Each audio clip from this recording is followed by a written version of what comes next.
Please give a warm welcome to one of the Globe Busters, Mr. Jeran Campanella of Jeranism.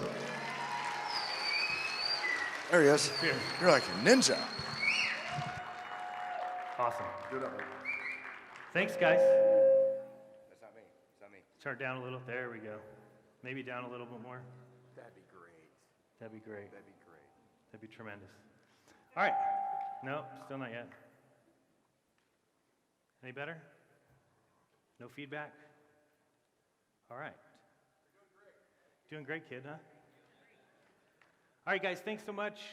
Everyone has been absolutely tremendous. You know, you guys are so gracious and appreciative and polite when I talk to you. It makes these whole events worth it.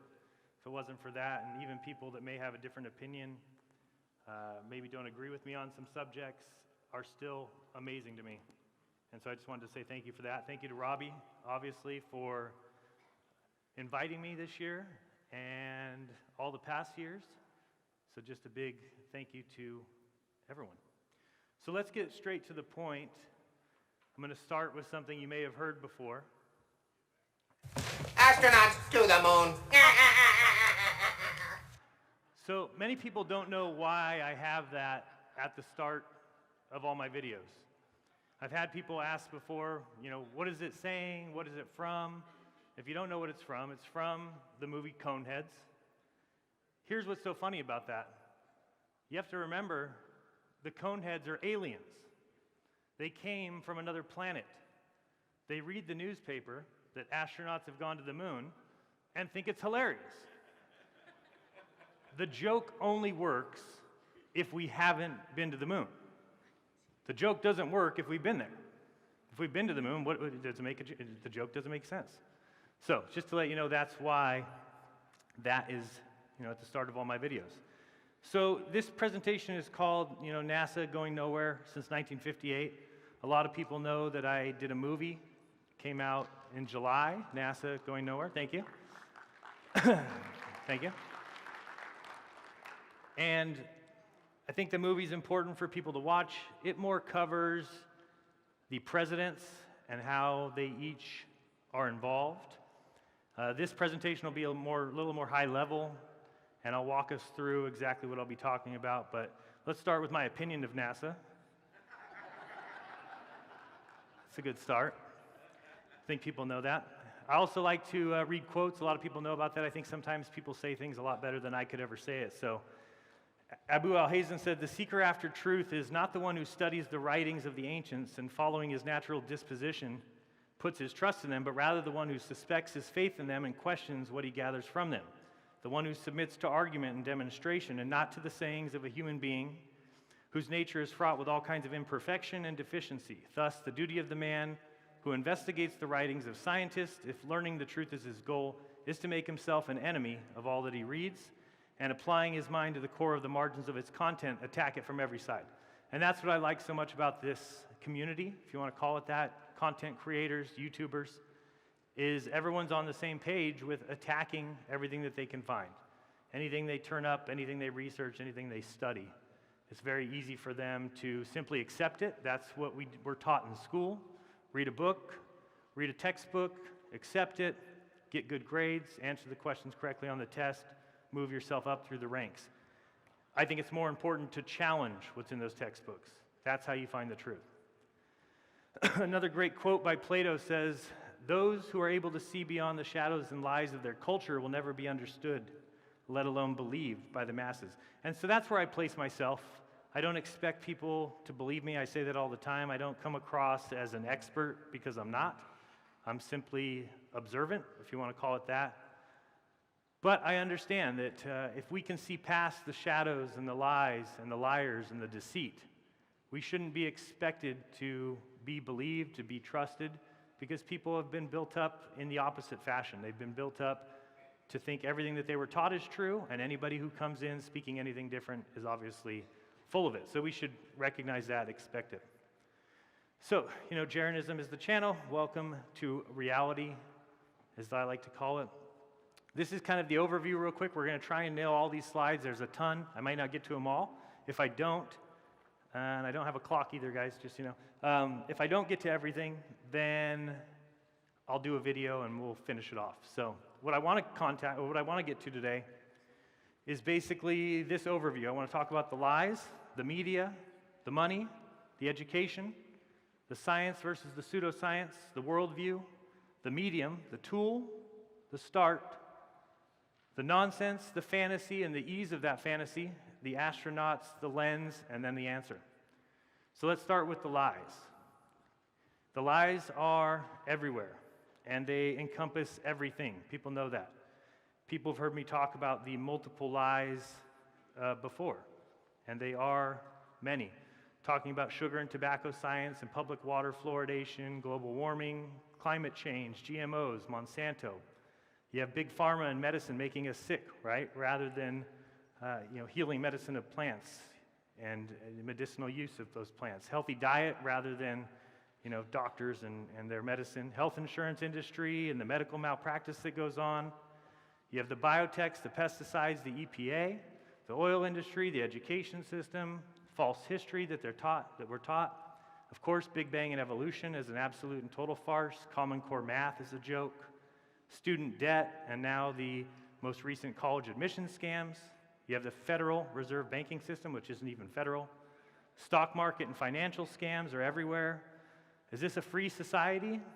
I doubt it. With Google and Twitter and being censored on YouTube, you're no longer allowed to use your freedom of speech. Hollywood with their alien agenda, pushing a satanic message constantly. The music industry almost doing the same thing.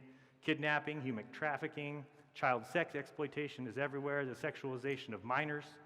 And justice system, right, of these lawyers. The government, which means to what? Govern your mind. The mainstream media is their tool, giving us the fake news, IRS, NSA, DOD, CIA, all those things. Newspapers and magazines just being another branch of that media. Government contracts, completely corrupt, false flags, covert government operations. The entire political scene with election fraud and dishonest polls, the entire left versus right paradigm, completely false. The military-industrial complex, this fake war on drugs, weapons, arms, and dealings by our very own CIA, unbelievable. The official 9/11 story, nobody's heard a bigger joke than that. And what makes you think, with all of those lies, that they're telling you the truth about space? A place you can't go, a place you can't test, you can't follow up on. You've got basically one agency and a bunch of government agencies behind them that tell us space is real. I think space is fake. In my movie, and I don't have the audio on this on purpose, but in my movie, please watch it if you want to see the audio here. It's very important audio. This is in the Intelligence Committee in 1975, where you have the CIA actually admitting that they have paid employees who work for our media agencies in both TV, newspapers, magazines. So imagine that. You've got the CIA who is paying people to work and present false information in the media. So make sure you watch that and you'll start to understand what's going on with the CIA. One of those things is indeed this quote. We'll know our disinformation program is complete when everything the American public believes is false. Once you see that and you understand that's the CIA's purpose. The CIA is trying to confuse or lie or deceive the American public. So we need to start thinking, well, what impact does the CIA have on the things that we do, right? The CIA has the biggest impact on the media. We know that the media is telling us lies.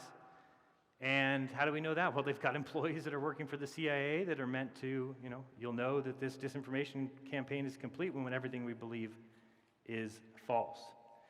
So one thing about the lies that I missed was, the truth is the much stronger weapon overall than deceit. And we've been flooded with lies, and we really need to get back to the truth, back to what's important. And, the truth takes time. So I think we should all give yourselves an applause for what we've done in 4 years. Or 5, if you want to say that. I think it's amazing. Sometimes we're a little too hard on ourselves. I think we really need to be impressed with what we've done. Look at everybody's shown up here from all over the place. We've got people from New Zealand here. I mean, everywhere. It's just unbelievable. So I think what scares people most about these lies and the reason they have a hard time accepting them is because what does that lie say about the world we live in, right? What does it say about the education system that we sat through? What does it say about the mainstream media and the news that is constantly on TV, right in front of our faces, telling us lies? People get very scared about the world that we live in. I'm sure many people have seen this before, but let's look at the media, who, remember, is supposed to be doing things for us. They're supposed to be on our side. And we really want to get their real opinions. We don't want just the same words coming out of everybody's mouth, do we? But that's not what we really get.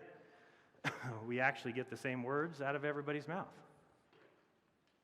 The sharing of biased and false News has become all too common on social media.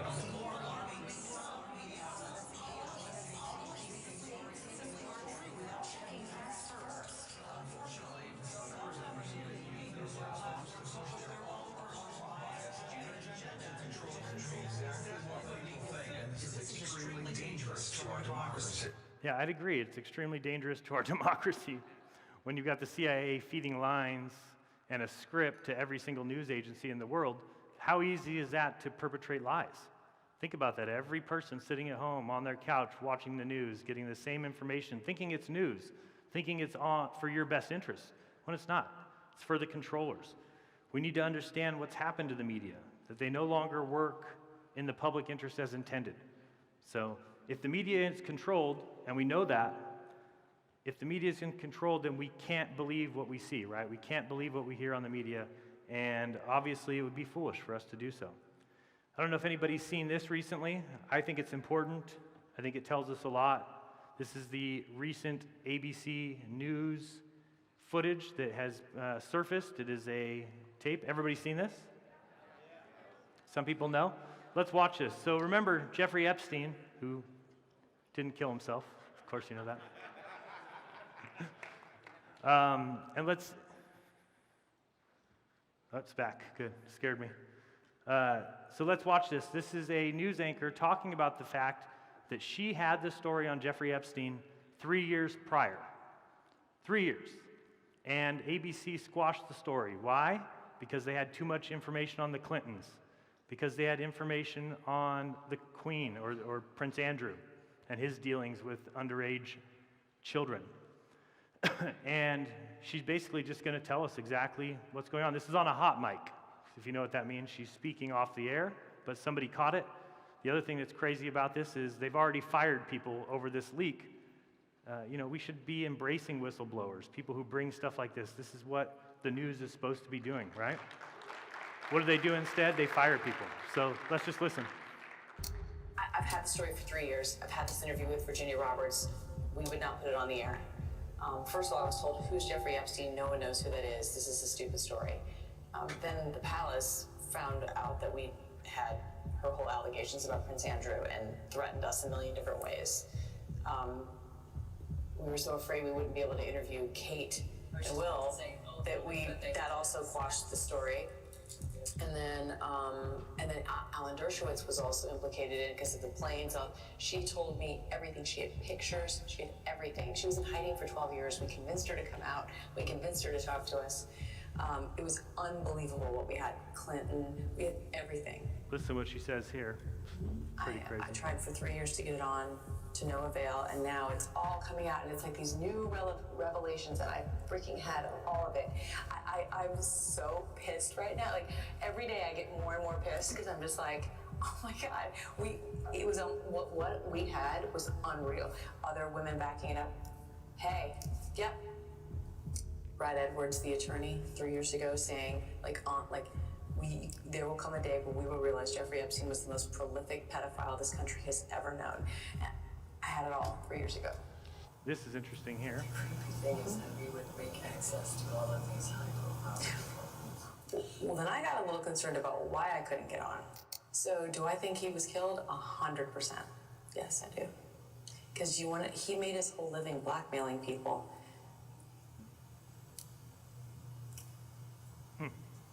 Yeah. So even the news anchor thinks that he was killed. There were a lot of men in those planes, a lot of men who visited that island, a lot of powerful men who came into that apartment. So we're called crazy for believing in conspiracy theories when the news media believes in conspiracy theories. I knew immediately. And look at this. And they made it seem as though he made that suicide attempt 2 weeks earlier, but his lawyers claimed that he was roughed up by his cellmate around the neck. That was all like to plant the seed, and then that's why I really believe it, like really believe it.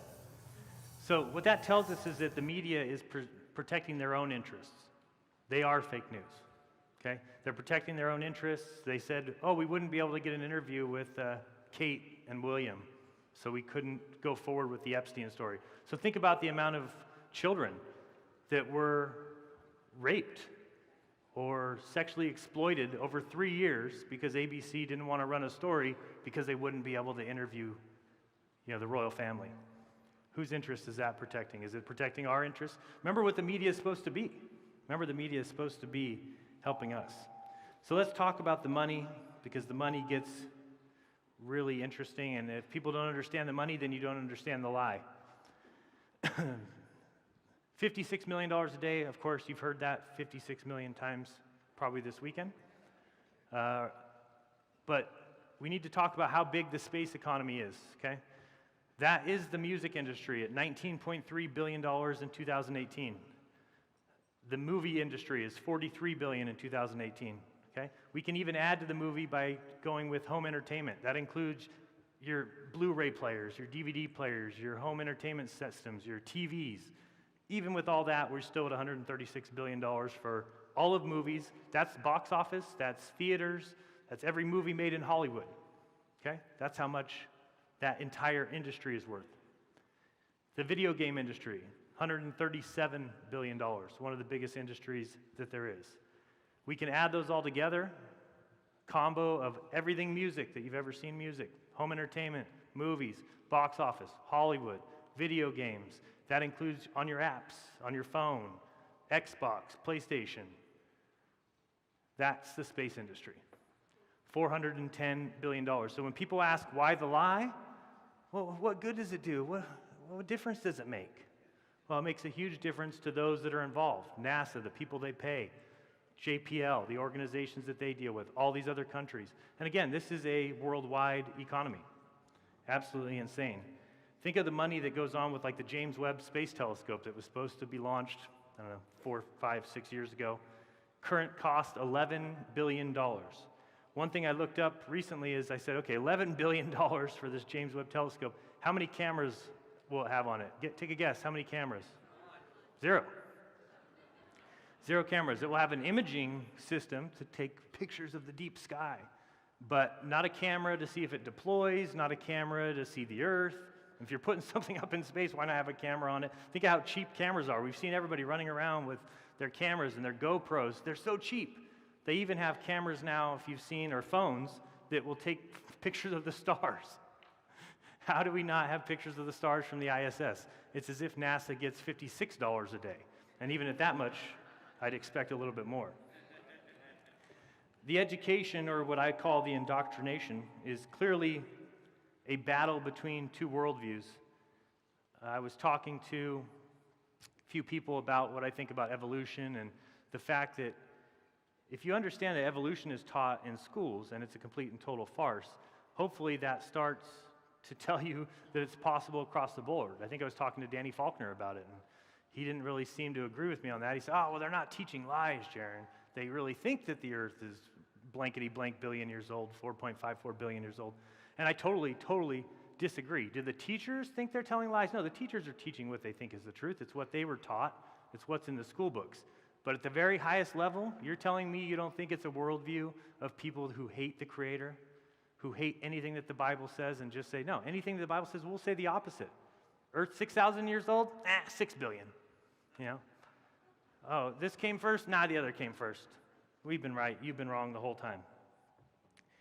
As I said, we know that they are purposely, at least at the highest levels, teaching children lies.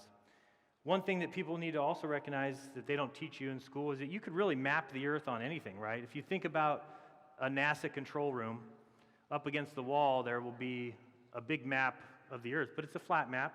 laid out kind of like a Mercator projection, and you get the orbits that kind of look like sine waves. That can be mapped as anything. It still allows them to control what they think they're looking at and what they're watching, but it's all the same thing. You can really do it on anything. You could map the Earth on a pyramid, right?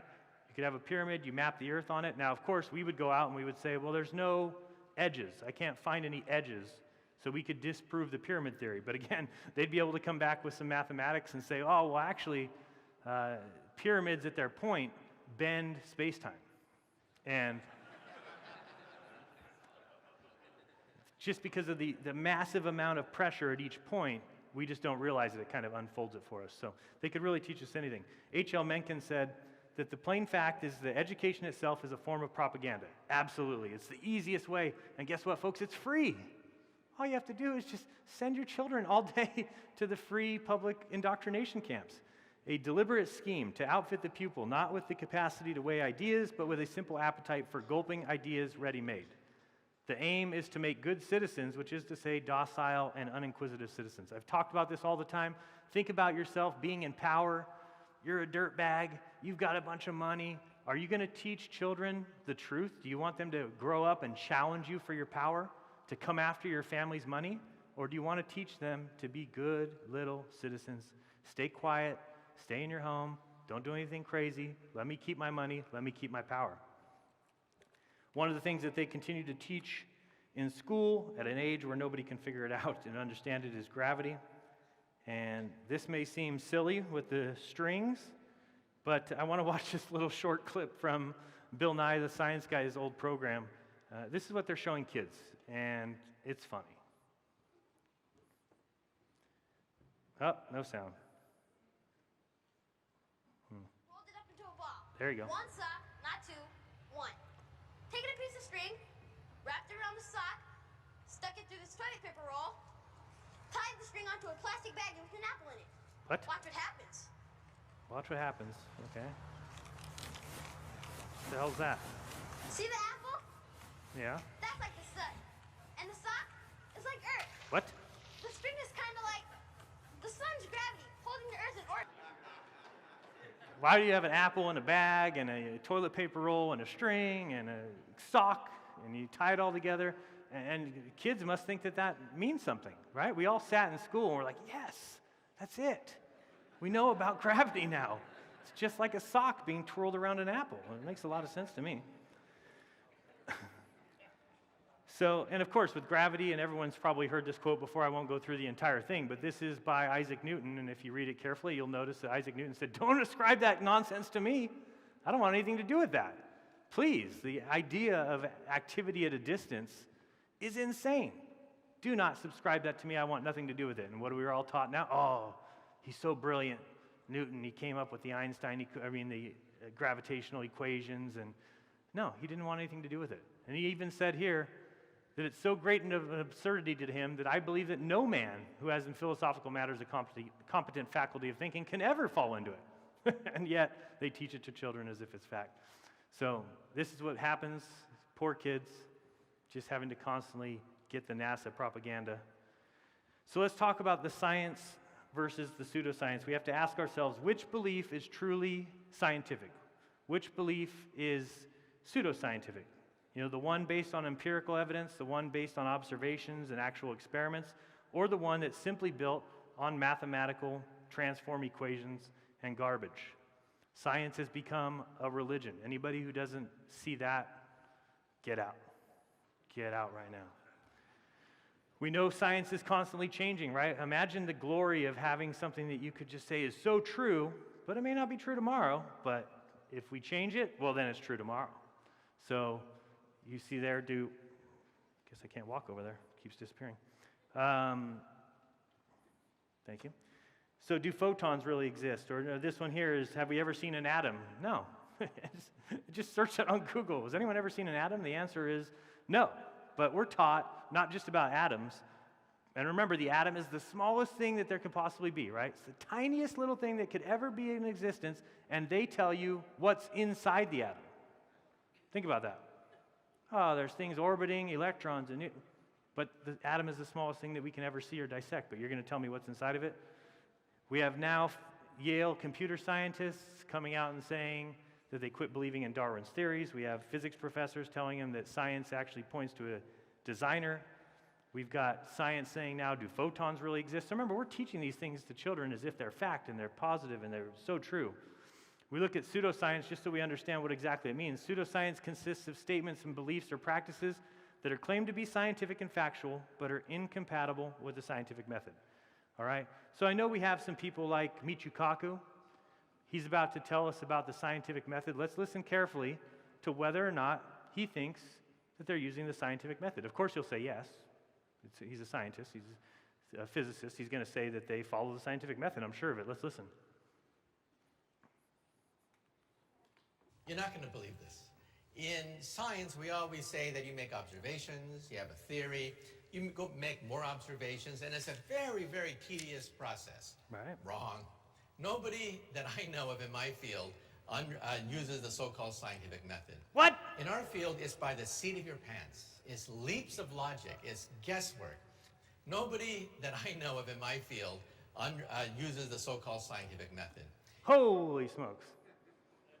Nobody that I know of in my field uses the so-called scientific method. Great. I want to hear all about your worldview. I want to hear all about the fact that you think that, you know what happened 1/1000th of a trillionth of a billionth of a second after the Big Bang, and you don't follow the scientific method. It's not science. Which one is pseudoscience? The one that just said that they don't follow the scientific method? Maybe we need to go back one more time just to see. Pseudoscience consists of statements, beliefs, or practices that are claimed to be both scientific and factual but are incompatible with the scientific method. He just said nobody in my field uses the scientific method. So thank you very much, Michio Kaku, for flat out proving that what you're doing, what you're talking about, what you're teaching is pseudoscience. You have somebody like him, and everybody's seen this quote before. If you've seen the principle, talks about how far off they are in the mismatch. Oops, one more, go back here. Yeah, there you go. In cosmology, we're off by a factor of 10 to the 120th. That is that number, by the way. Sometimes you might just hear 10 to the 120 and you don't really recognize what that number is.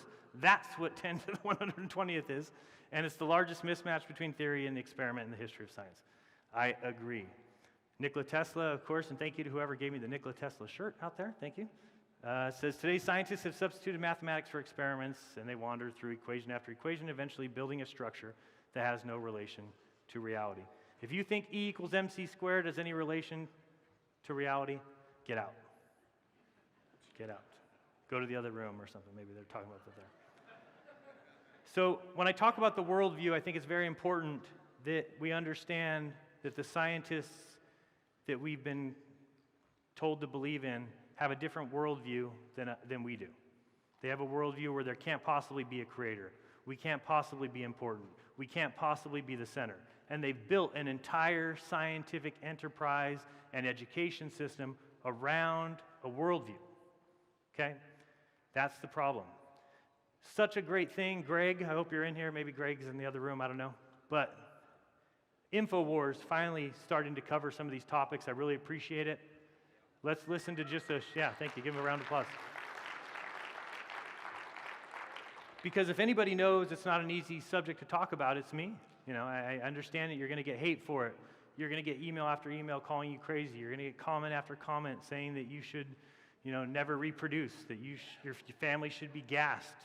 These are the kind of comments I get, that I should be put into a gas chamber and exterminated. So I understand that it's tough to bring these topics up, but once they start coming up and once people start looking into them, they're going to recognize the worldview.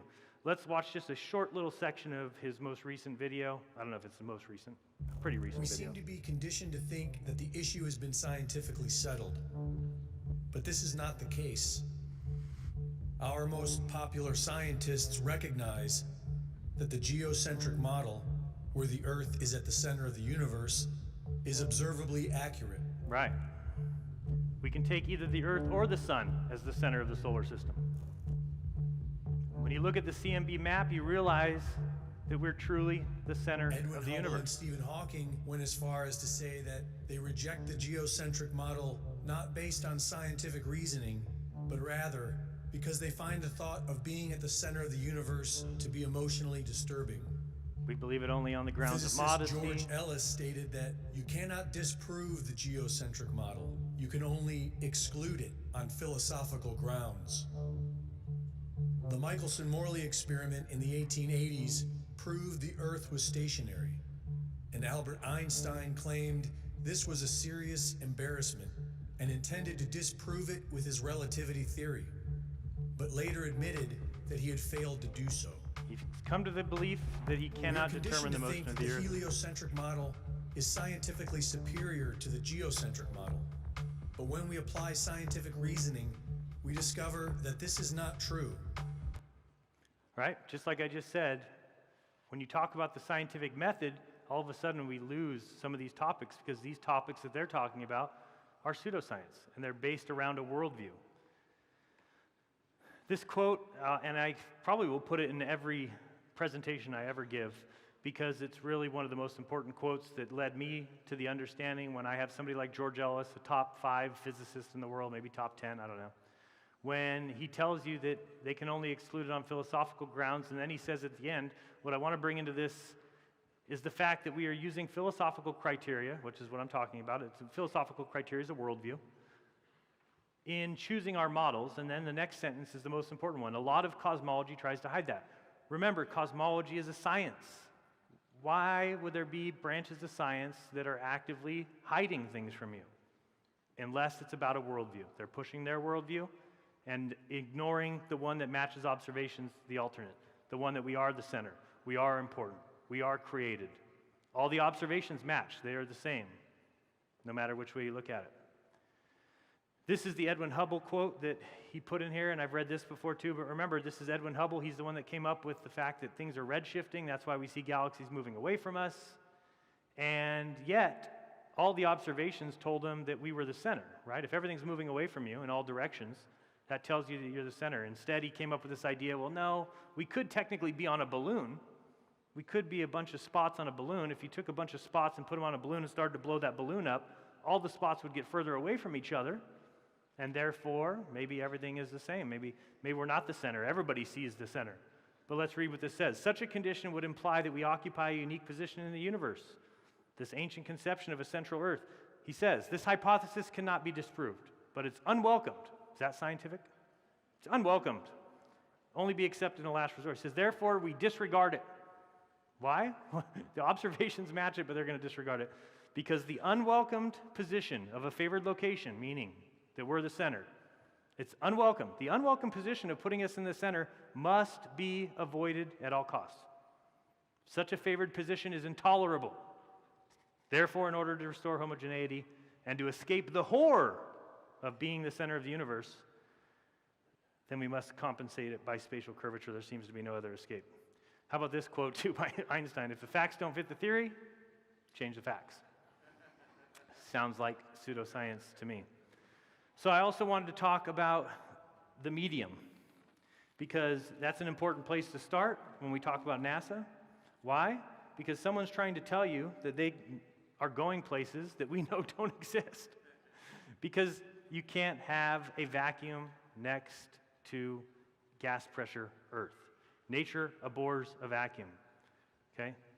It's just can't exist, because anytime there's a vacuum, as we see here, is a postulate a postulate attributed to Aristotle, who articulated a belief that was criticized later, but he said the nature contains no vacuums, even though we're told, think of how tiny they tell us the Earth is, and that the entirety of everything around us is a vacuum, yet it's been voiced here that nature can't contain a vacuum because the denser surrounding material would immediately fill the space, would immediately fill the void. So remember that this is people that are trying to tell you they know what happened 10 to the negative 43 seconds after the Big Bang. It's just crazy to believe that that medium can exist. You can't have it. But people say, but Jeran, we have a gas pressure gradient. That's what you don't, it's like, yeah, I understand that. How do you have gas pressure without a container? It's not, I don't care if you have a gas pressure gradient, you added a word, big deal, you're still missing the point. You still have gas pressure. Outer space to me is simply not a place that you can go. It's not a place you can float around. It's a fantasy conception. And why do people believe it? Well, as Hitler said, make a lie big, make it simple, keep saying it, and eventually they will believe it. And that's how easy it is to convince people that we're on a spinning ball as we stand right now. We're rocketing through space in a vacuum. It just can't exist. But again, if you keep telling that lie and you put it in school books, it's very easy to get people to believe you. The tool, and what I mean by that is NASA is used as a tool. It's an asset of the CIA from day one. You know, the CIA used to float the ideas of Operation Northwood-style false flag attacks. Basically, they wanted to stir the war effort. If people don't know this story, the picture there is of a plane that was painted with NASA markings and given a serial number, and that's when Francis Gary Powers was shot down during a CIA spy flight in 1960, and then immediately the next day, NASA came out with a story saying, oh, well, the U-2 that crashed was conducting weather research. But then, so they painted it with U-2, they called the media by, and they said, here, this is the plane that crashed. Well, a day later, the captured pilot that was captured in Russia actually confessed, and showing the NASA and CIA were just complete liars. He confessed to being on an espionage mission by CIA. So we can see that NASA is just used as an asset to the CIA. NASA is all about imagination, about the awe of space and getting people involved in that. George A. Keyworth was the science advisor to Ronald Reagan. He said to Congress in 1985, all government agencies lie part of the time, but NASA is the only one I've ever encountered that does so routinely. Okay? How about this quote I found from a Los Angeles Times 1987 article or something like that, the middle quotation there, he says, all of the organizations that I have dealt with, the only one that lied is NASA. Science advisor Keyworth said today. The reason they lie, of course, is because they are wrapped up in a higher calling. Can you believe that? In their eyes, these are white lies. They tell lies in order to do what has to be done, because in the end, the result will be for the betterment of the public. So they are not really lying from evil, but nevertheless, they're lying. Crazy. Absolutely crazy. One of the things I found recently is this article. I don't know if you guys have ever heard, there's some scientist named Grimes that did some report on how long it would take for a hoax as big as the moon landings to come out. And he basically said, and this is what you'll see everywhere, is that within 5 years, the moon landings would have been exposed. Okay? So I've heard that said over and over again, and people on Globe Believer channels will always say that. And I said, well, let me go look at this article really carefully and see, is that really what he says? So you look at the article, and he says that for a plot to last for 5 years, that all of NASA, when he said that it would last only 4 years, he was saying that all of NASA was in on it. Well, not one of us believes that. Not one person believes that everybody at NASA was involved in the moon hoax. So I started to say, well, did the numbers change? Well, he keeps going down. He says for any plot to last 5 years, only 2,500 people would have to be on the conspiracy. For it to last more than 10 years, you have to have fewer than 1,000 people in on the conspiracy. And for it to last 100 years, you have to have less than 125 collaborators. Well, that's exactly what we're saying. We're saying that only the astronauts and very few people knew. How do we know that? What about all those guys, Jeran, sitting at the consoles? Didn't they know what was going on? Wouldn't they know? They're sitting looking at data. Well, how about Apollo Flight Commander Gene Kranz, who told us in the late 60s our simulation technology had progressed to the point where it became virtually impossible to separate the training from actual missions. The simulations became full dress rehearsals for the missions down to the smallest detail. It tested out the crews and controllers' responses to normal and emergency evacuations, checked out the exact flight plan and procedures, and it says down at the bottom, quote there, the simulations were so real that no controller, so nobody sitting at any console or any computer, could discern the difference between the training and the real mission. So then you have to start looking at the NASA missions, and you say, is there anything else that leads me to believe that possibly there was some chicanery going on? How about the fact that they never plugged the live feed into the news agencies? They said, oh, you want to see the moon landing? Come to our facility, and you can film it off of a TV screen. So you have one input coming from who knows where, and you've got all the media who are actually standing there with video cameras filming off of a screen. That's what we got for the moon landings. So there's nobody, so yeah, based on this guy Grimes' study, if there was less than 125 people who knew about the moon landing conspiracy, it could last 100 years. So unfortunately, we've probably got another 50 years that we're going to have to deal with that lie. We could talk about Kubrick and NASA. Everybody knows that story. Very important if you understand it and see what went on around that time with 2001, Space Odyssey, and what happened with Eyes Wide Shut. Very important to know that Eyes Wide Shut has a lot of clues and interesting information in there. He demanded in his contract that that movie was released on July 16th, 1999. Why? Because it was exactly 30 days to the date of the moon landings. Is that a hint? Is he trying to tell us something there? The other thing was 2 days or 4 days after he finished filming that, he died. So he never even got to see the movie released, but it was released as per contract on July 16, 1999. For 2001, A Space Odyssey, we also know what happened with The Shining. You know what I think is interesting? Because The Shining, I think, has a lot to do with the moon, right? There's so many clues in there that tell us that that's the case. And look at the name of the movie, The Shining. What do we all think shines? The moon. You have Danny, who stands up wearing the Apollo 11 shirt. This is not in the book. It's not in, basically, if you don't know, Stephen King wrote the book The Shining. Stephen King didn't like the movie. Why? Because of all the changes. He said, what are all these changes for? Why didn't he go off the book for the most part? A lot of changes. Like I said, the name itself. How about the fact that the actual room in the book is 217, not 237? So why did he make that change? Well, the moon is 237,000 miles away. Was it a possible confession? We know Danny wore the Apollo 11 shirt. He's sitting at the pad that looks just like the launch pad. He stands up, he goes to 237, and he's never the same. Changes him completely.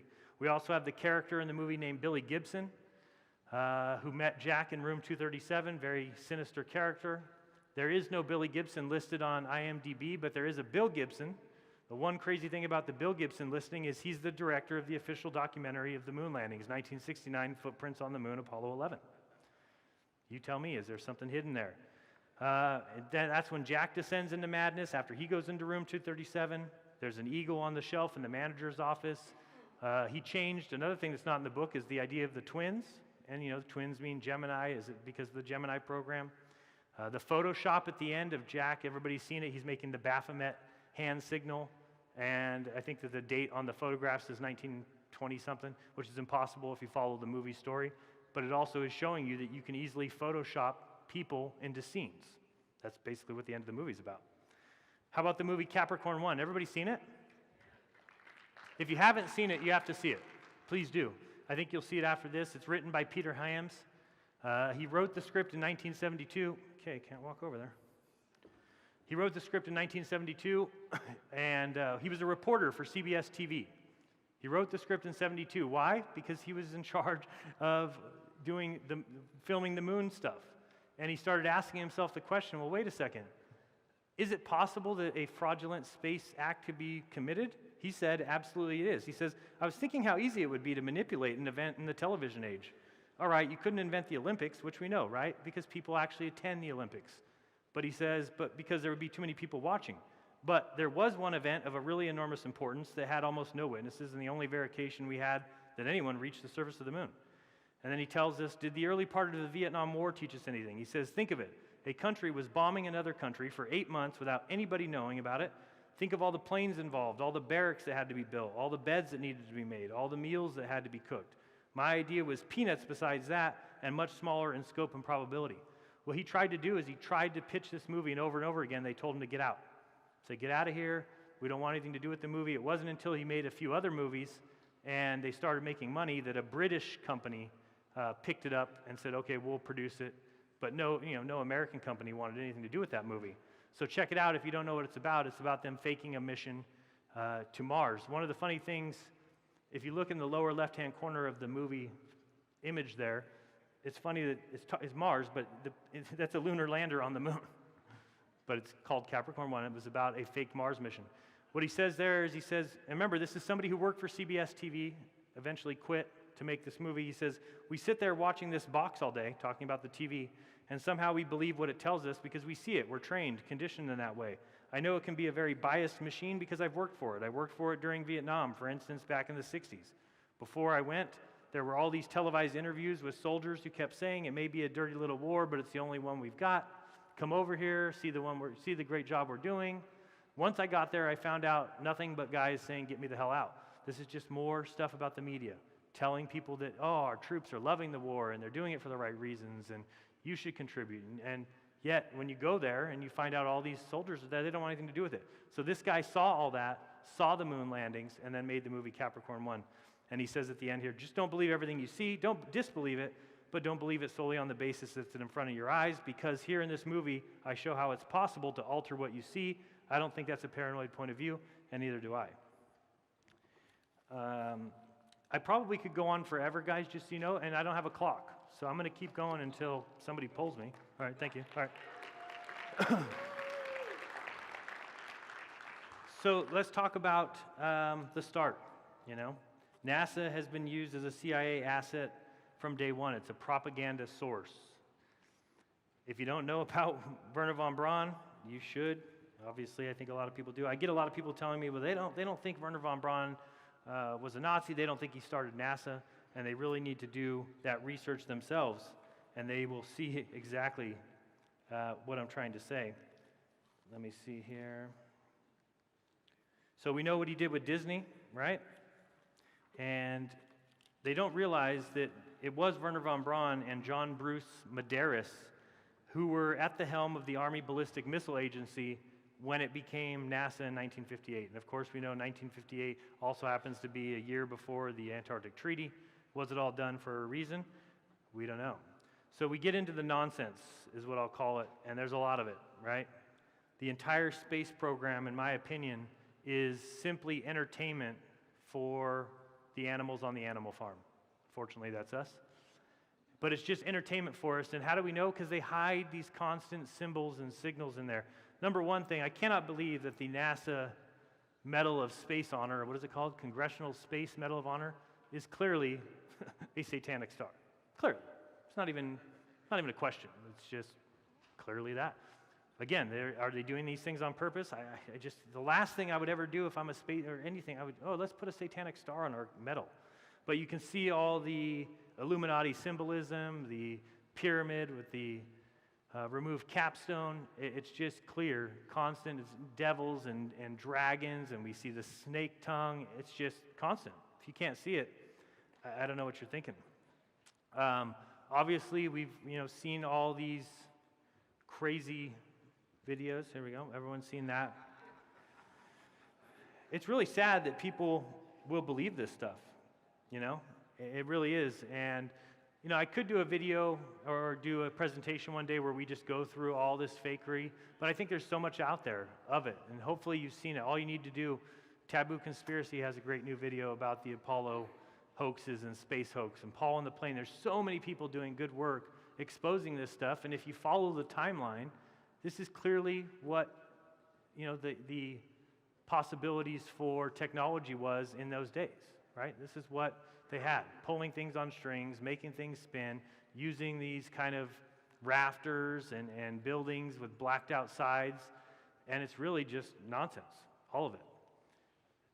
You see things like this out of NASA. If people don't know what these two images are, the first one on the left is an image that just came out recently where they said, oh, there's auroras on the North Pole of Jupiter. Well, then somebody went and found an image from 5 years before, the one on the right. It's the identical image. Maybe the colors changed, but look at every single cloud pattern. It's identical. So you're telling me that the weather on Jupiter 5 years later was exactly the same and they got the exact same picture and no, you just have to recognize they simply took a little tool, blue tool, and put it on top. It's easy. Anybody who believes these images, Danny, if you're out there, Faulkner, you believe this? That's embarrassing. It's embarrassing that you understand or you recognize that the world is only 6,000 years old, but you believe this? It's baffling to me. It's baffling to me that you think that that's real and you don't understand that it can just be simple CGI. Who is going to check up on it? Who? Not us, How about the mushrooms that were found on Mars? Clearly, they had pictures in the exact same spot where these things weren't there, and then you saw pictures over the course of a couple weeks where these grew. And the story comes out and it just gets shoved away. People forget all about it. Why? Well, because mushrooms grow where? On Earth. Mushrooms grow on Earth. They don't grow on Mars, but by getting this information out there too much, people would start to recognize, maybe Mars is possibly on Earth. Anybody who believes we've got this remote control car driving around Mars, get out. This is a funny image that, and I think people have brought this up many times, Rob Skiba, other people, and I think it was Rob that actually found it, that when he took it into, now what I heard, when I first saw this, and I said, that's unbelievable, that's incredible. I said, maybe that's not an image from NASA, and you went looking, and NASA actually removed the image. Luckily, somebody caught this. This is the National Geographic, has the exact same image, and it says down there, photo courtesy of NASA. So you can't find that image anymore on NASA's site. They've removed it. Yet you can find the National Geographic saying, hey, here's this picture of the moon, and we got it from NASA. So good thing that they did that. Satellites in space? No. Satellites in the atmosphere, in the upper atmosphere. I don't think people realize how easy it would be to have everything that we have, GPS, you name it. All those things would be very easy with just a couple balloons. I was doing the math yesterday, and I think that with just like 6 balloons at 120,000 feet, you would be able to supply all of Texas with everything that satellites provide. Which one do you think is cheaper? Obviously, they've got satellites that they send up, they say cost $150 million, yet you can send up a balloon holding 8,000 pounds for probably 10,000, 20,000, 50,000. Seems like a very good way to screw people out of money, if you ask me. So yeah, there's these other images. We know that they've been using balloons forever. Right now, above our heads, according to technicians and people that we've talked to, there's over 50,000 balloons. Did they teach you that in school? They didn't teach me that. They told me everything runs on satellites. Satellites provide everything. People think that their phones run on satellites. But yet we know the NASA has used their balloons for a long time. Google's now using the Google Loon balloon. The NASA balloon in the upper middle there is from a long time ago, and that supposedly went 1,000 miles high. But imagine if you had that up there, how easy it would be to send signals, bounce signals, send a direct TV signal up, bounce it to a bunch of people's home satellite dish, and people think that they're getting satellite TV. More just insane pictures. If you think that that's a satellite on the right, oh boy. If you think that that's the night view of Earth or a night view of Florida in the lower right, or if that's a satellite in the lower center, or if you think that's at the moon, I just can't see how you think that. We know that they've been faking this stuff, and they've got these simulations and these models, and they've been doing it forever. When you take it into computer enhancement and you can see the shadow on the ceiling, that wouldn't be there if we're talking about the blackness of space. There's nothing to reflect off of. How is that possible? We have, okay, I know better to go over there. So yeah, we just know these guys are painting, details, so minute details. They've basically taken a photo of the moon, zoomed in as close as possible, gotten all their details down as best they could, and then they painted it on a sphere, a projector sphere. And then you've got the track around the side there where you can run a little car with a little camera. You can make the moon landing look possible easy. There's a lot of images like this. People come and say, well, Jeran, doesn't that look real? And you're looking at it, you're like, yeah, that does look pretty real. And then you see that, and you're like, oh, that's why. Probably real because it's made of clay. Seems to make sense to me. If you think this thing flew or will ever fly again or is there, curtain rods and gold foil and I don't know what that is, cardboard and duct tape and maybe. Yeah, it does. We see these kind of videos of these guys, dancing on the moon where clearly they should be falling down if they're not connected to some sort of string, connected to some sort of balloon. A lot of people have different opinions on what exactly is going on there. I'm somebody who tends to think that they're either jumping with a balloon on their back. Something I've wanted to try before. I don't know how possible that would be. It would have to take a room like this, but imagine you strap up a nice helium balloon to yourself and see what it would like. You just need to play with the weight of it until basically you're at 1/6 the weight, right? If you're going to tell people that it's 1/6 gravity on the moon, tie a balloon to me, put me on a scale until I'm 1/6 of my weight, and then let me jump around and see how that looks. Something maybe in the future. I found this, when you go off and you're watching this thing, remember supposedly they have this camera from the moon, it's panning, it's showing it. But clearly if you look at the left, and the video's not that great, but if you look at the left, that's the view from the cabin, but from the ground, the thing clearly tips over. And remember, these guys were in there, they didn't even have a seat. There's no chairs in that LEM, or the part that took off. And if it tipped over, they would fall on each other. Neil, Buzz would be on top of each other.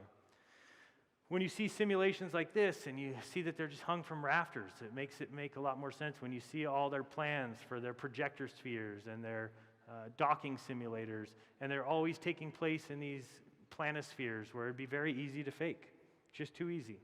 You've got the lie hustlers, or otherwise known as the Mythbusters, right? Sorry.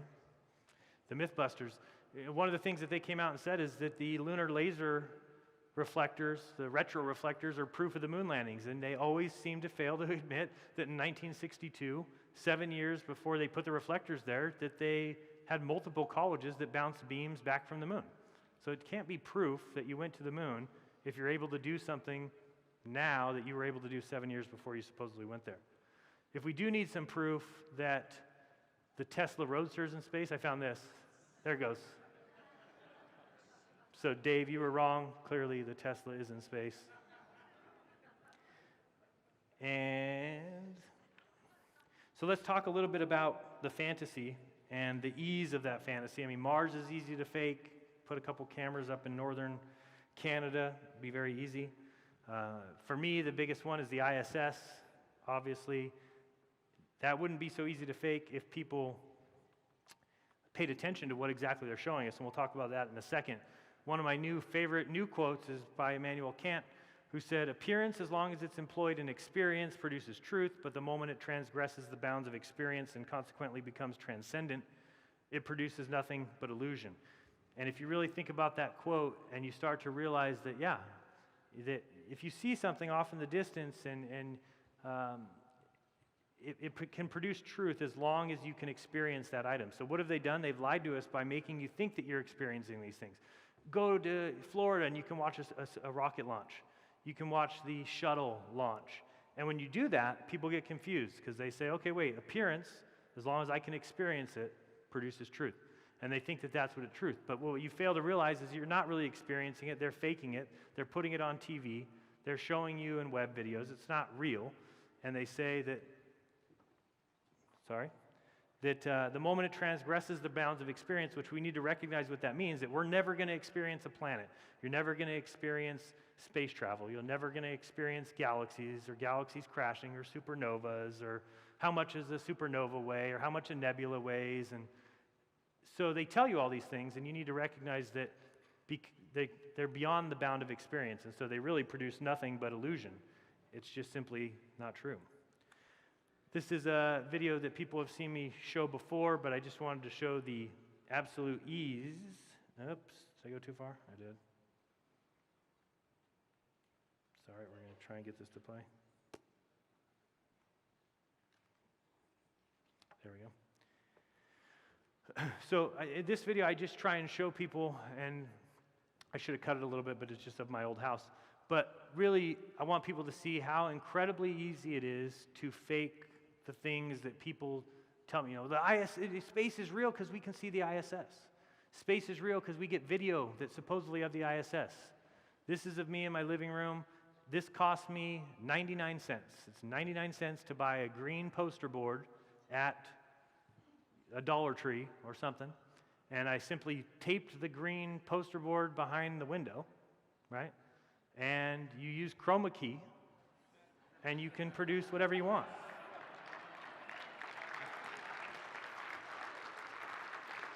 So, and there's no seams, it looks perfect. And remember, I'm doing this with 99 cents. Imagine if I had $56 million a year, not even a day.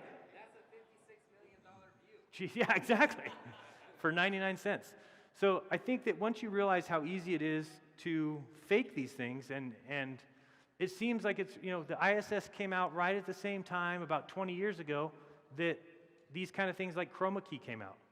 Green screening, so it all coincides with the timeline too perfectly for me, too perfectly, that we didn't get really any good views like that from space until the time frame came out that, green screen and chroma key started coming. So when you see these images from the ISS, you realize that, yeah, maybe that looks a little better than my version, but my version was 99 cents. So I don't expect it to look as good. But it'd be very easy to fake that, and it looks the same. Hey, can you tell if there's, the sides look fine? It could be done with chroma key. It's very simple. And again, if we can't experience that view, if we can't go out there and look at it ourselves, then all we're producing is nothing but illusion, right? You get pictures like this where clearly we know that they're using fisheye lenses. Beyond fisheye lenses, they're like egg eye lenses, or I don't know, it's just egg, and you can see the curving of the craft there. It's just all fisheye lenses. We get very confused by these, people do. It's just insane that people believe that's a satellite or the Hubble. I don't believe it. So I wanted to talk about the ISS. You know, it's been in orbit, like I said, for 20 years. And there's no 24/7 camera, as I've said many times, showing the Earth below. And anybody who can't recognize that there's a huge problem with that you've got this craft that's supposedly in orbit. What do they tell us? That they're switching cameras, or that it can't pick up from the night side of Earth. However, they have 8-hour spacewalks where the whole thing is on the screen. So how are you able to have a spacewalk where the feed is continuous for 8 hours, but you can't even keep a continuous feed for longer than 90 minutes on the ISS? It absolutely makes zero sense unless they're lying, and they know that you'd be able to see from the ground that they were lying, and that's why during the day you can't see the ISS above you, but they'll show you pictures from the ISS during the day. And at night, when you can see the ISS, they won't show you any of the lights on Earth. Why? Because doing one or the other could allow you to expose it. And that's where you need to recognize that the only reason that you would do that is to really confuse people, right? Oh, you can see it during the night? Okay, well, then it doesn't show lights, because you'd be able to verify. You'd be able to match, and I think that's too difficult for them to do. Of course, you see articles like this that come out. NASA has attached HD cameras to the outside of the space station, and they stream it live 24 hours a day. No, they don't. It's just a complete and total lie. You have these images here that say this is either switching camera or experiencing a temporary loss of signal on the International Space Station.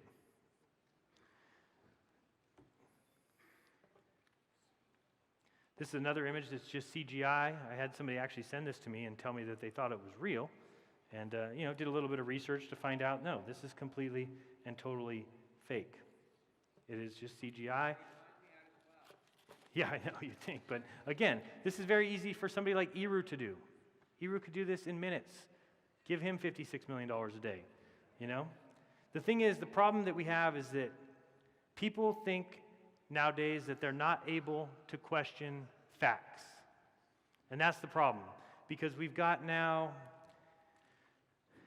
the world that if something is deemed a fact, which means it's in a school book, it's taught to you, it's told you as a fact, people basically fall and worship before it, right?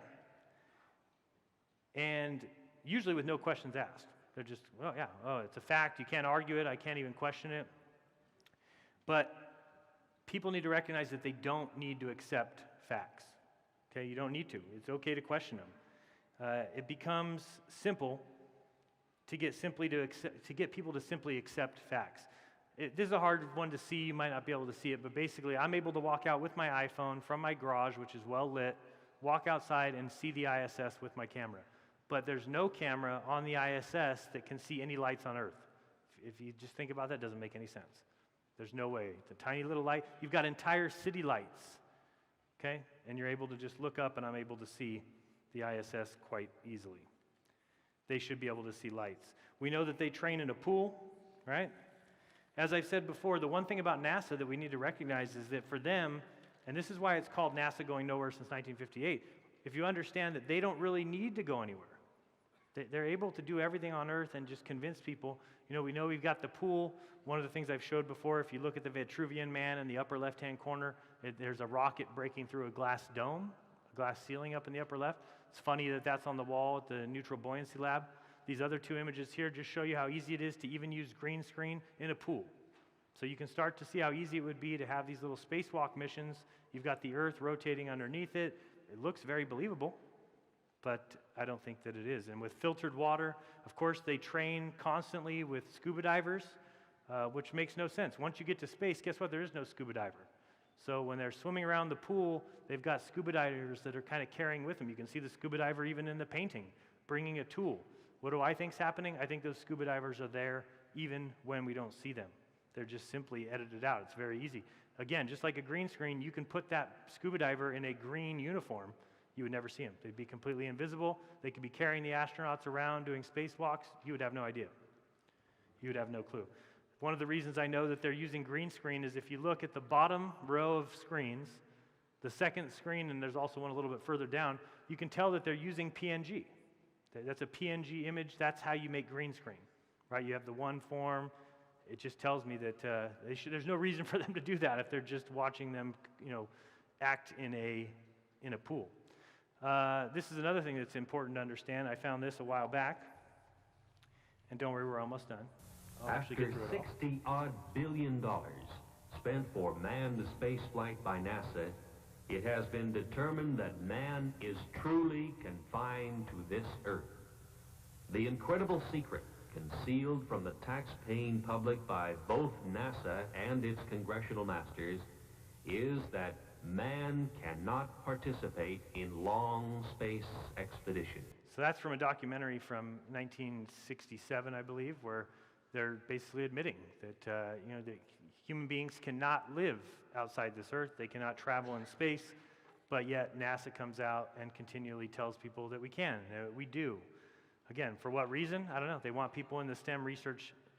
They want people inspired and believing in the nation and how great the ingenuity is. This is what I challenge NASA to do. I mean, imagine how much ingenuity it would prove to the world and how great the United States would be if they simply sent a craft real quick, put a camera on the moon that I talked about before, and show the Earth. I mean, it'd be so ridiculously easy. So would traveling to the moon, if you really think about it. Really think about what they tell us they do. They basically say once you get a craft to a certain speed, that craft gets into an orbit, and from there it just goes in orbit, right? So okay, you build the rocket, you blast it off, it goes into orbit, it's orbiting. All you need to do from that point is fire one more time, fire it off towards the moon, and then you're just flying. You don't even need fuel. You're just out there in the vacuum of space, heading towards the moon. You might need to make a few course adjustments, which they do with their little hydrogen, splatter things. And then you get to the moon and you land there, and you've done it before. You did it 50 years ago. There's no way that it would be, it's going to be till 2024. We threw away that technology. We can't do it anymore. It's just, if you believe that, you're simply falling for deception. When we talk about the astronauts, and I've always talked about should Armstrong be trusted, I don't have the volume on this just because I know you guys have heard it a million times, but maybe I don't even have the video. But everybody's seen the video that's there before is the one of him not swearing on the Bible. I've never understood this. I mean, if you ask me, Jeran, did you do a presentation in Dallas? And I said, yeah, I did. I just did. Swear on the Bible that you did. Okay, I'll swear on the Bible. Why would I, for what reason would I ever say no? And in that video, if you've never seen it before, you've got Bart Seibel asking Neil Armstrong, swear on the Bible that you went to the moon. And he just won't even get close to him. He'll just back away. He then offers him $5,000 for a charity of his choice. He's got $5,000 in cash in his hand. Just swear on the Bible that you went to the moon. And he won't do it. And I've thought about it over and over again, and the only way that makes sense is if he didn't go. It's the only way. If you went to the moon, first of all, you'd love the $5,000 for a charity, and also, how easy would it be to swear on the Bible? But if you're brainwashed to think that you went and you're not really sure, maybe you've had some dreams that maybe I didn't go, maybe they use some brainwashing, maybe they use some hypnotism. With hypnotism, you can do anything to somebody, especially if they're open for it. So when I hear stories about 4,000 astronauts, 4,000 applicants, only one of 4,000 gets selected, it'll be very easy to bring these 4,000 people into the office and find the one that's the most ready to be hypnotized, the one that's most available to have their mind completely controlled with, think about Tavistock, think about some of these mind control MK Ultra stuff.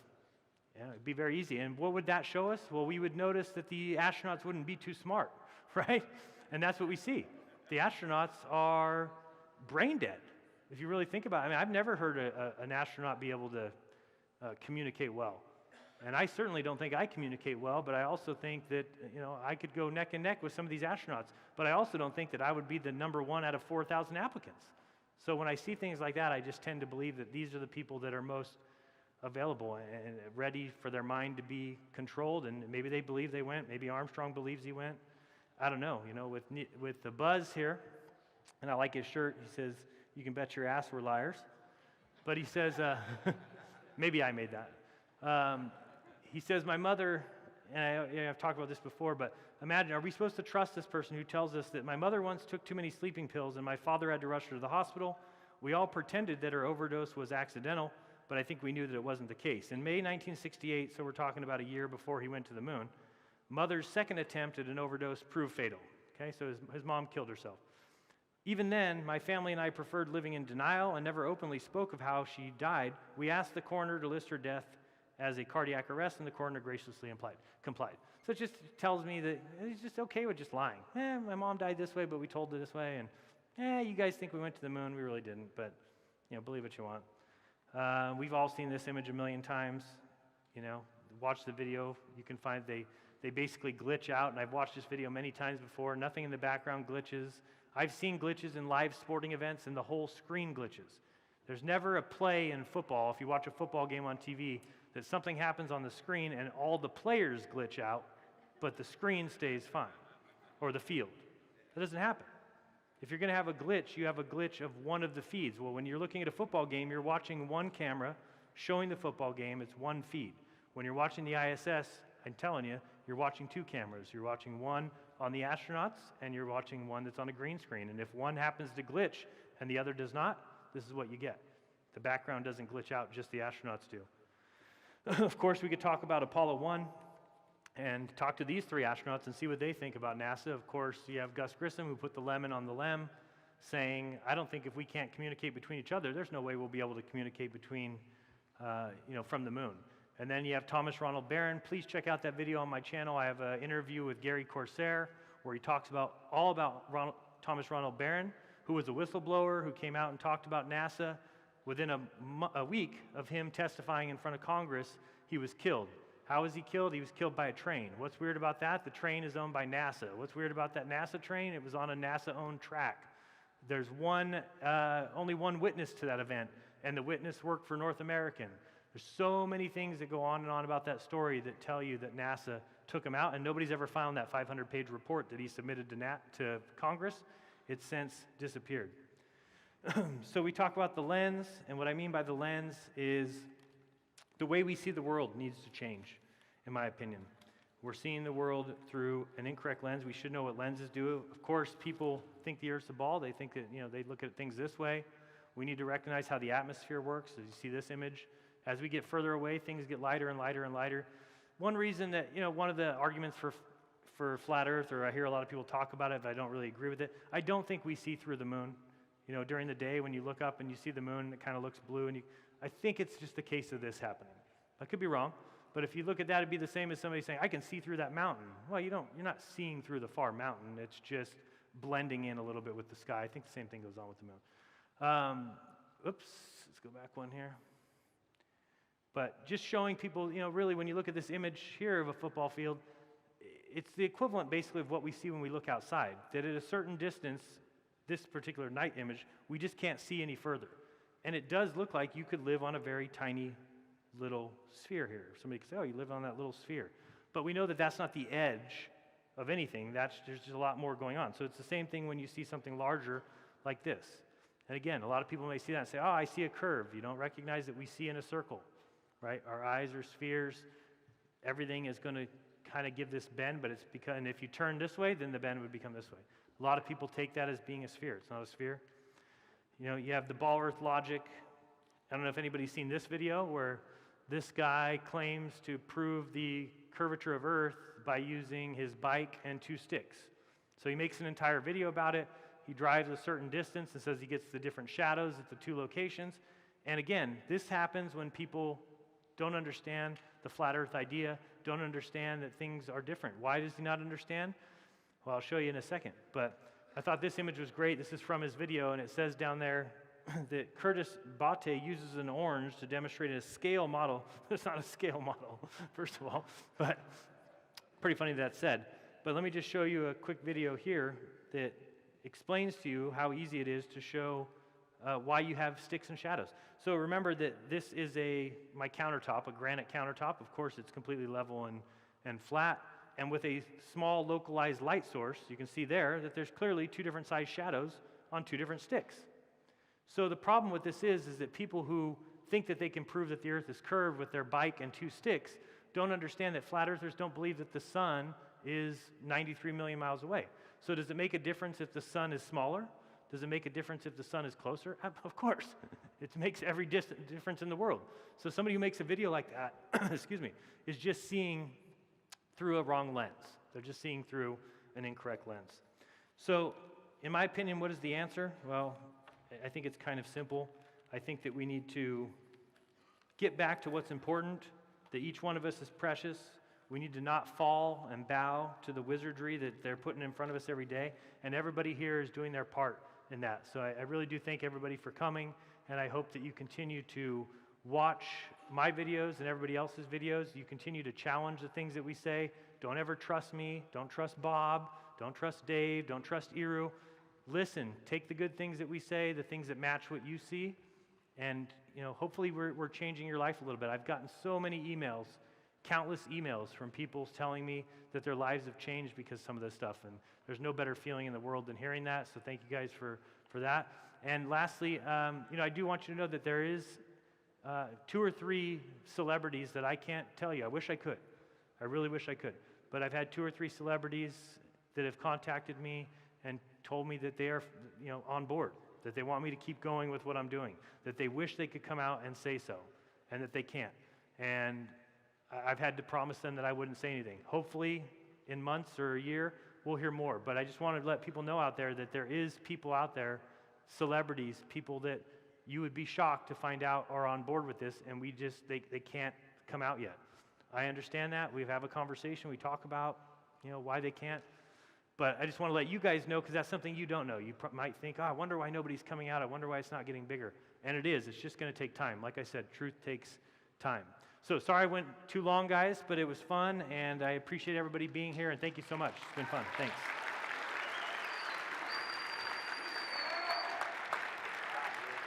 Thank you. Good job, man. Thanks. Great job.